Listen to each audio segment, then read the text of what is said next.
ముక్కోటి ఏకాదశి మనకు పుష్యశుద్ధ ఏకాదశి ముక్కోటి ఏకాదశి. ఎందుకంటే స్వామి ఆషాఢ శుద్ధ ఏకాదశి రోజు స్వామి ఆ యొక్క నిద్రపోతాడు.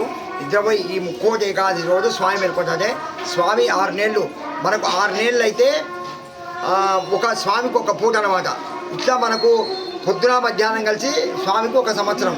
మనకేమో 6 నెలలు స్వామి నిద్ర, 6 నెలలు మేల్కొంటాడు.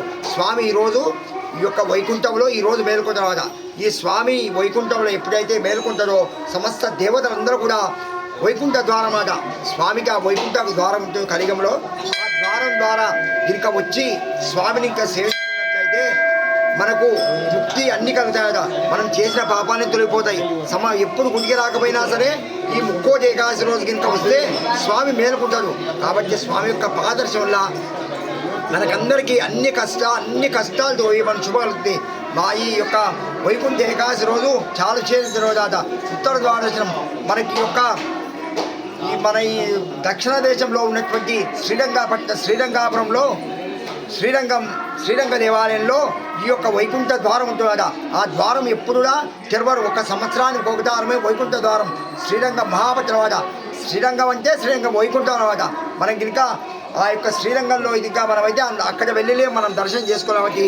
ఇక్కడ ఉన్నటువంటి ఏ దేవాలయానికి వెళ్ళి ఇంకా విష్ణువుని రోజు వైకుంఠ ఏకాదశి రోజు ఉత్తర ద్వారం ద్వారా వచ్చి కనుక మనం దర్శనం చేసుకున్నట్టయితే మనం చేసిన అన్ని పాపాలతో ఆ భగవంతుని యొక్క పరిపూర్ణ అనుగ్రహ కటాక్షం కలిగి మనమందరం కూడా ఎల్లప్పుడూ క్షేమంగా ఆరోగ్య ఐశ్వర్యాలతో ఉండాలి. మనకు కావాల్సింది ఆరోగ్యం.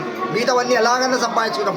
ఆరోగ్యం మంచిగా ఉండాలి. ఆరోగ్యం ఉంటే ఇక అన్నీ కలుగుతాయి మనకు భగవంతుడు. కాబట్టి మనం ప్రార్థించేది భగవంతుడు పోతే మనకు ఆరోగ్యం మంచిగా ఉండాలి. భగవంతుడు నాకు ధనం కావాలి, రాక్షసు అవన్నీ అవి సేవించకూడదు. భగవంతుడే మనకు సంపూర్ణ ఆరోగ్యం ఉండాలి. నీ యొక్క చూపు మా ఎందు ఉండాలని మనం ఈ యొక్క భగవంతునికి ఈరోజు ప్రార్థిస్తే మనకు ఆ భగవంతుడు అన్ని కటాక్షాలు అన్నీ మనకు కావాల్సి అన్నీ ఆయనే ఇస్తాడు. భగవంతుడు మనం కావాల్సిన పని లేదు. మనకు జన్మనిచ్చిన భగవంతుడే మనకు అన్ని సమకూరుస్తాడు. ఈరోజు ఇంకా వైకుంఠ ద్వారం ద్వారా వచ్చి దర్శనం చేసుకుంటే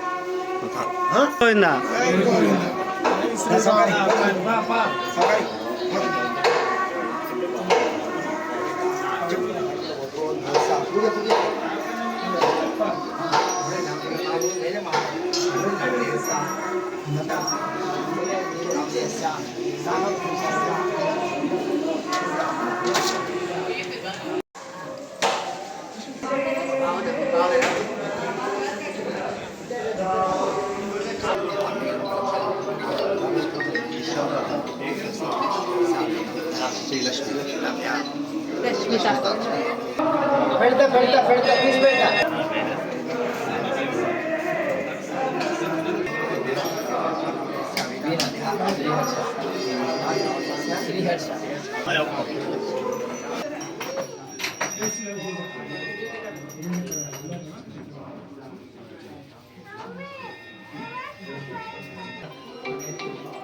రాజు, శ్రీకావ్య, వెంకటేశ్వర రాజు, మాధవి, హరిప్రసాద్ రాజు, అనుష,